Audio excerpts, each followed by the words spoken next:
My name is Chris Utter. I'm a professor in the Department of Government at American University in Washington, D.C. I teach courses in political philosophy mainly, courses in our Great Books program called Lincoln Scholars, and I'm teaching a course on Genesis for Hertog this summer. It's one of my favorite great books, if we can call it a standalone book that's part of a much larger book. And yes, I think it is possibly the most rewarding book I've ever read. So I'm very excited to read it with Hertog students.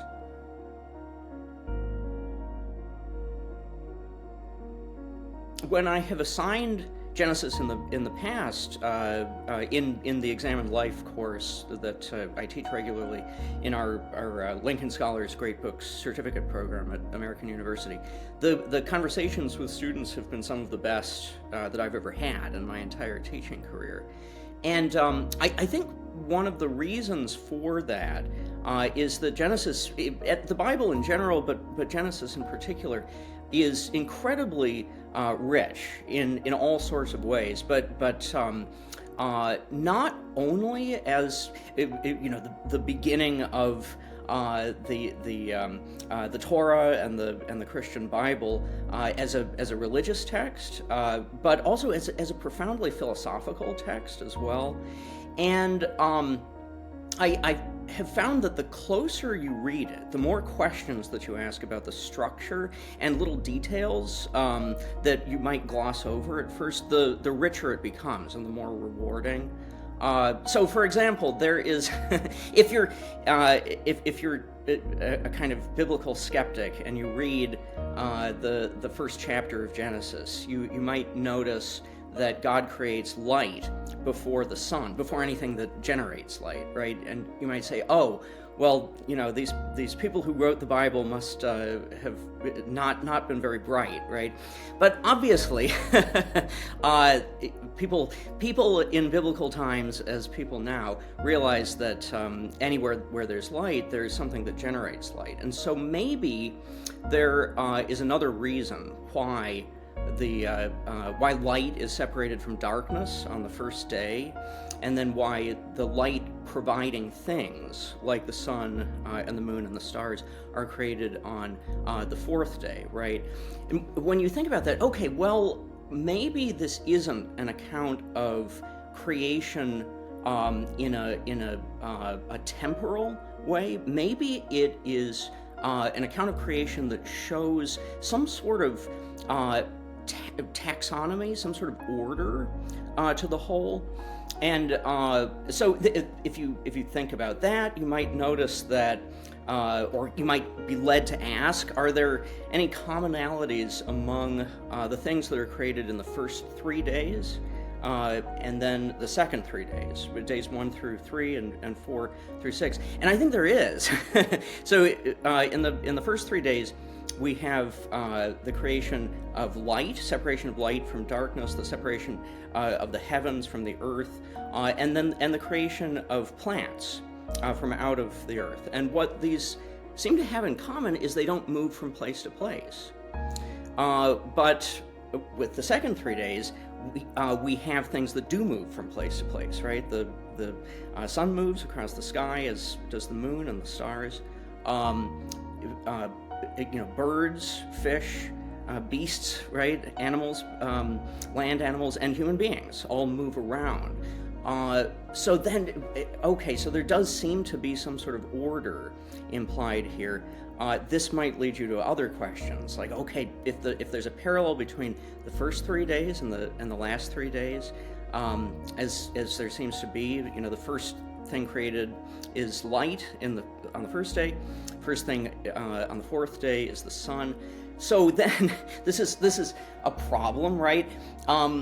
The last thing created on the third day are plants. The last thing created on the sixth day are human beings. What do plants and human beings have in common?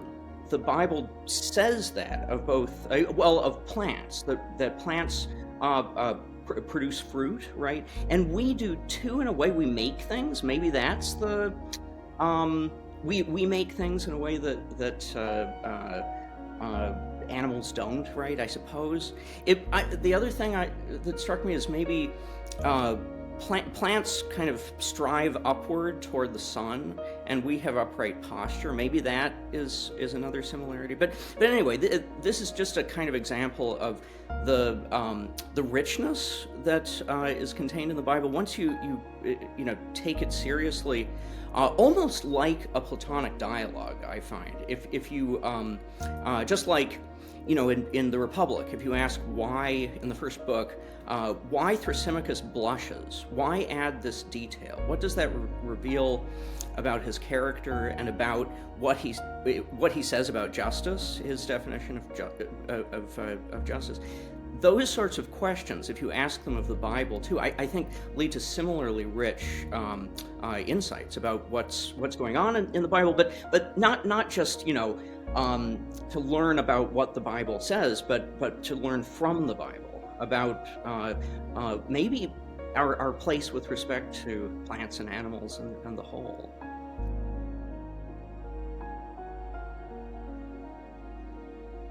I think so. Yeah, I think that there is. I mean, it's a sort of metaphysical cosmology that, of course, is rooted in God as the creator of the world, but it doesn't end with that. I don't think. I think it's based on the account that I just gave. One possible reading or one possible answer to this nagging question as to why light is created before the sun, right, before things that generate light. It suggests that the account of creation is based on a deep meditation on the structure of the world, just examining what the world looks like and how it might be ordered in a very reasonable way. There seems to be an order here presented here that is according to reason. It's not simply according to will. It seems to be a reasoned account of the whole to a very great extent. And there are other similar questions. Why, for example, are there two? This is a famous one. Anyone who's read the Bible would note this immediately. That there are two accounts of the creation of human beings, right? So why are there two accounts? What might we learn about human beings and about the relation between men and women by examining these two accounts? Why does God forbid human beings to eat of the fruit of the tree of knowledge of good and evil? Why is that forbidden? And then why do we do it anyway? Right? He told us to not do. There's one rule, right? And we broke the rule. But why? Why was that the one rule, and why did we break it?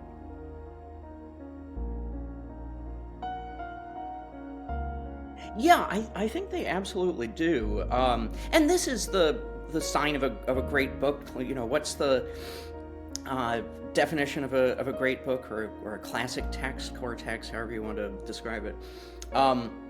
It's a book that you can go back to over and over and over again, and still and uncover questions that had never occurred to you before, but especially in discussion. That's also what makes a great book, that it really comes alive only through discussion. Of course, you can read the Bible or Plato or Aristotle yourself and get a lot out of it, but you almost never can get as much out of the Bible or any other great book by reading it yourself as you can reading and discussing it with other people. So yes, that's why these conversations of the sort that the Hertog Foundation promotes are so important for our education, for leading an examined life, we might say.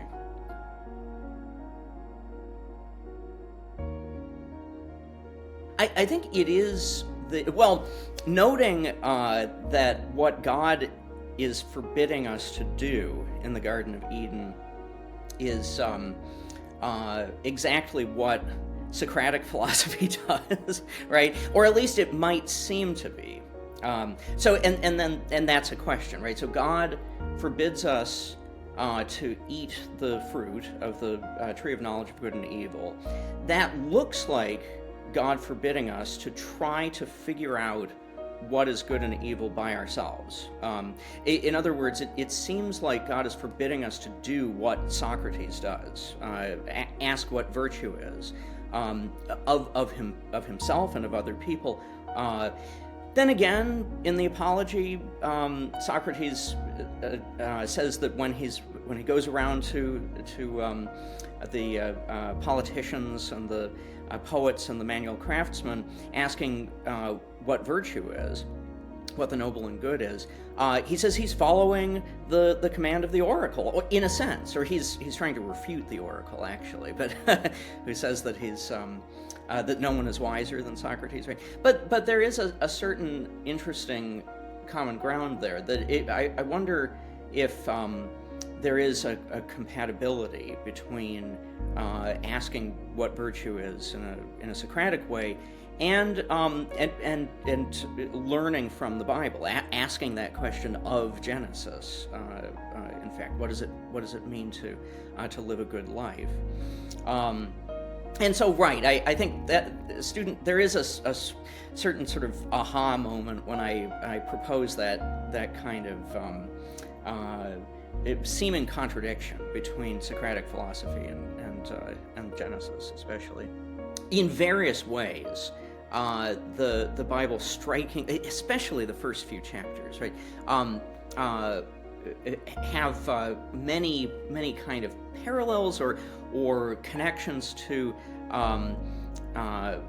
Greek literature and philosophical writings too. So the first one that comes to mind is Antigone, where I'm thinking especially of the famous Ode to Man chorus, where the chorus says that many are the terrible things, or the word is deinos in Greek. Many are the kind of terribly clever or uncanny things, but nothing is more uncanny and terribly clever than man.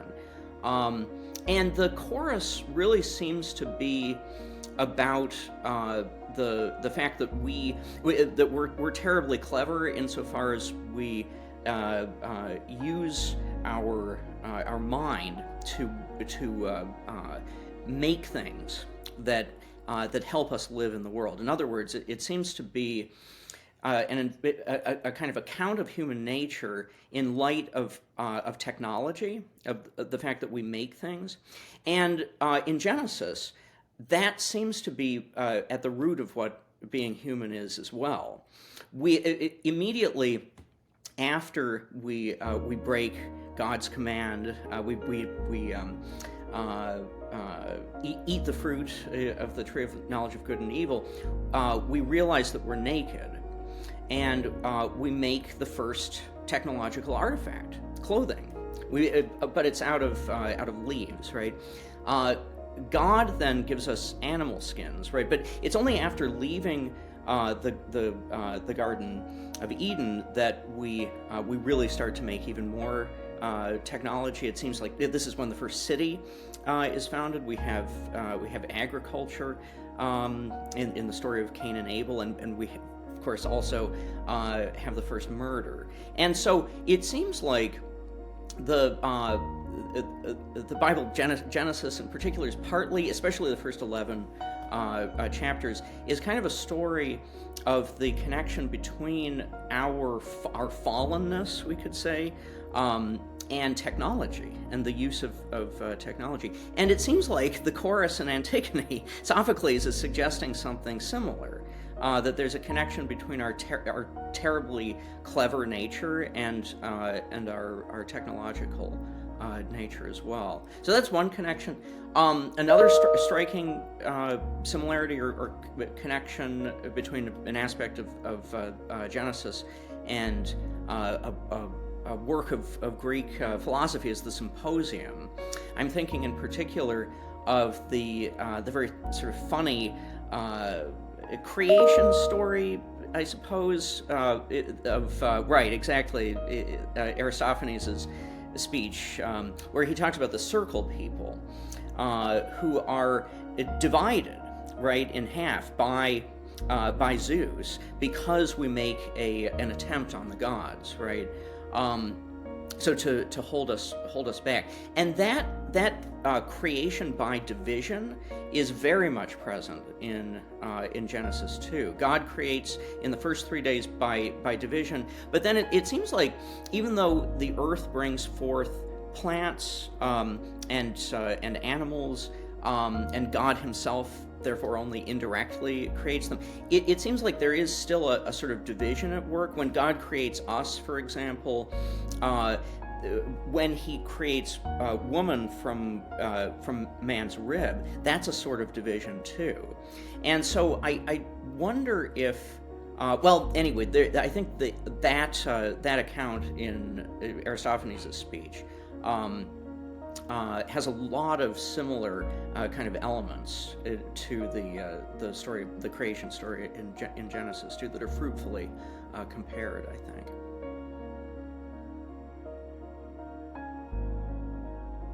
Yeah, well, it seems like there's also in the kind of second half, right? You could say that roughly speaking, Genesis divides in two halves. There's the kind of first 11 chapters that is the story of creation up to Abraham, and then there is the second half, basically 12 through 50 through the end, right? Which is the story of Abraham, Isaac, Jacob, Joseph, the kind of lineage of Abraham after that. And so it's also, I think, that thread is a story about family and fatherhood in particular. I think so. It's there is a kind of shift in that way too, and you can ask all sorts of questions about that as well. Why does God command Abraham to kill Isaac, for example, and why does He stop him too? What is the what is the point of this this seemingly terrible thing? So right. I think the theme of fathers and sons runs especially strongly throughout the second part. We might say it's not the second half, but because it's far longer, right, than the first 11 chapters.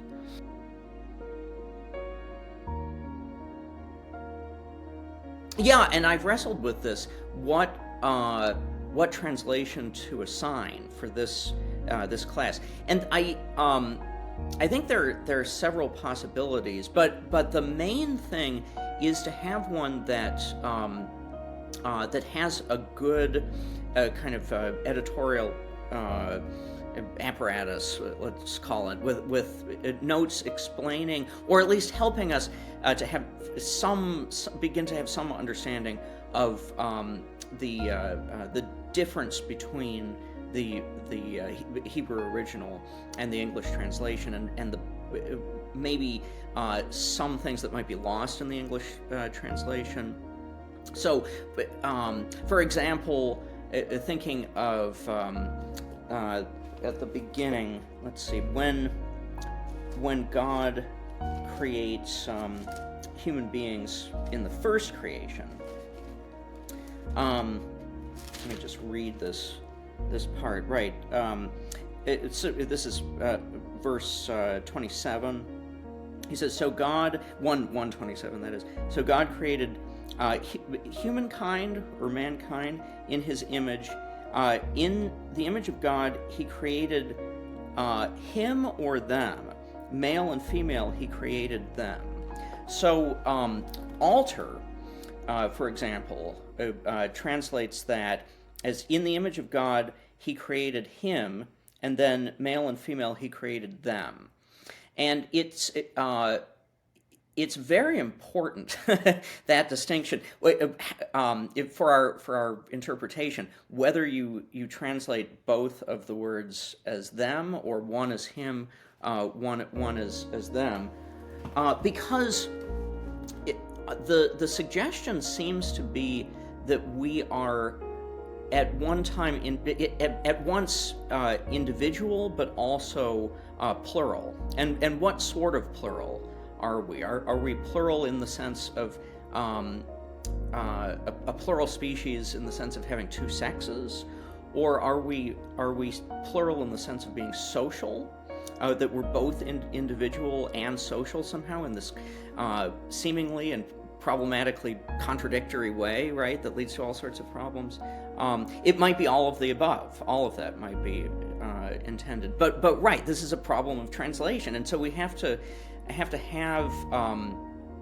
a good editor and translator to help us with those of us who don't read Hebrew, help us understand the details. Then again, I just love the poetry of the King James version as well. The language, I think even students who don't have a Christian or Jewish background probably are familiar with verses from the King James Bible, just because it is so beautiful, but also just famous. It's been around for a long time, but it's 400-year-old English, and so that I might stand in the way it might be a barrier for some students. So I could use the Revised Standard version. I'm inclined to assign the altar, but also encourage students to compare the altar to the King James and the Revised Standard edition, because we're going to, Genesis isn't that long. We're going to read it over, six class meetings, right? And so I think comparing texts is probably the best way to get a thorough understanding of what's actually being said in the original, or at least as close as we can, without reading the text in the original language. Yeah.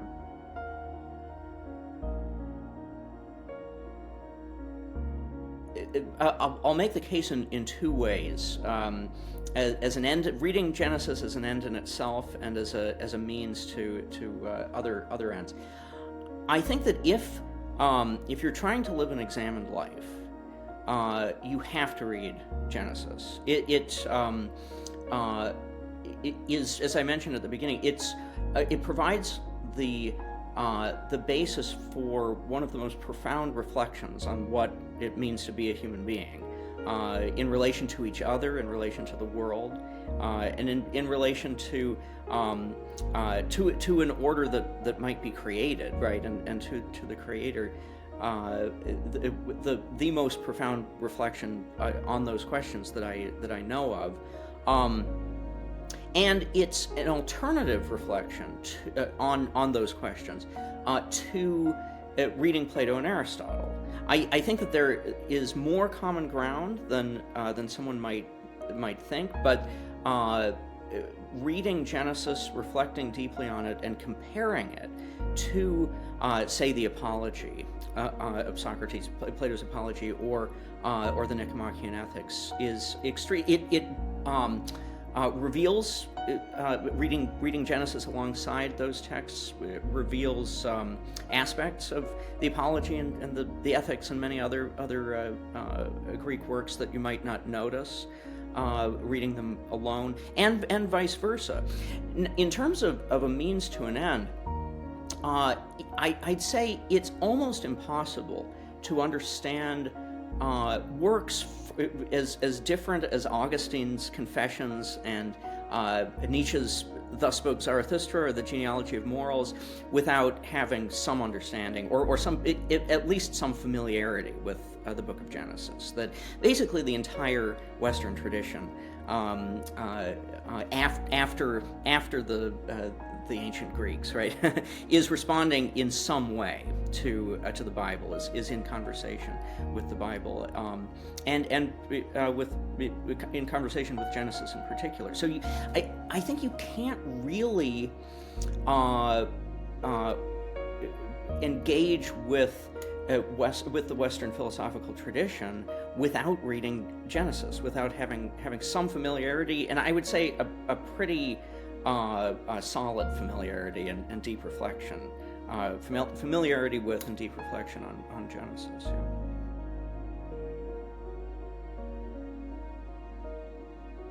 Yeah.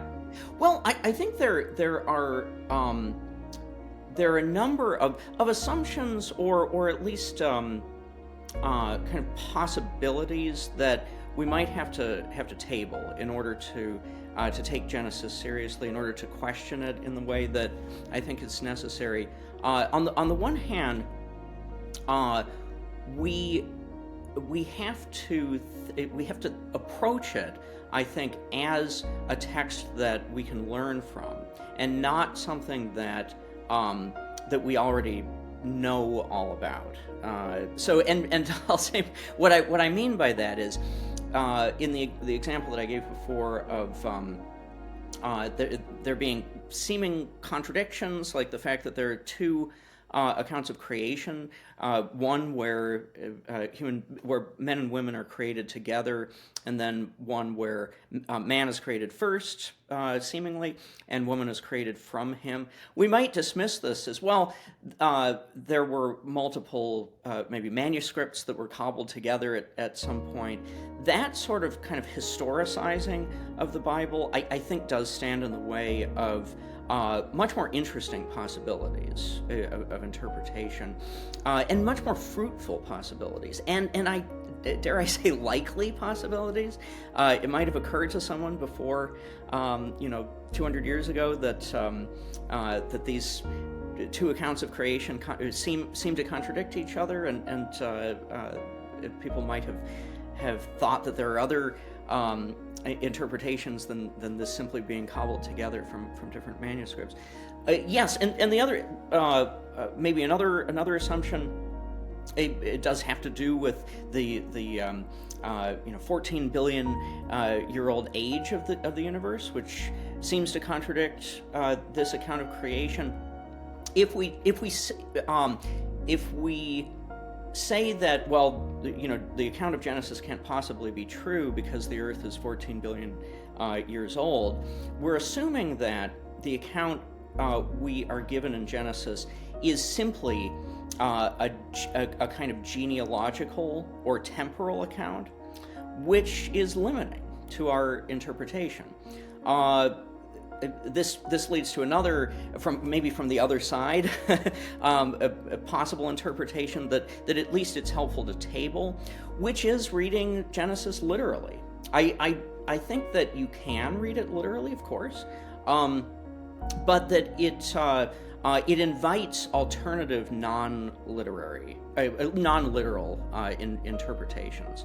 The example that I gave at the beginning of our conversation is a good one, I think, that if we note the seeming impossibility, or strangeness anyway, of light being created before the sun, we might wonder whether this is a kind of temporal or genealogical account. And that isn't to say that if we're not reading it literally, we're reading it as a myth or something like that. I don't think that's true either, or at least that's not a kind of not the end of the story, right?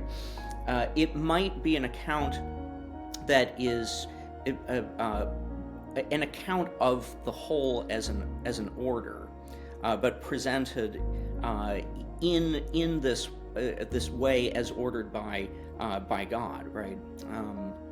So in any event, yes, I think reading the Bible literally might have to be tabled in order to question it as much as we and as deeply as I think we have to in order to really begin to understand what it's teaching us, but also dismissing it as simply a kind of historical artifact and something that has been altered so much in the course of history that that we can't really understand it as anything but a kind of cobbled together work of literature. Both of those are unhelpful assumptions, I think.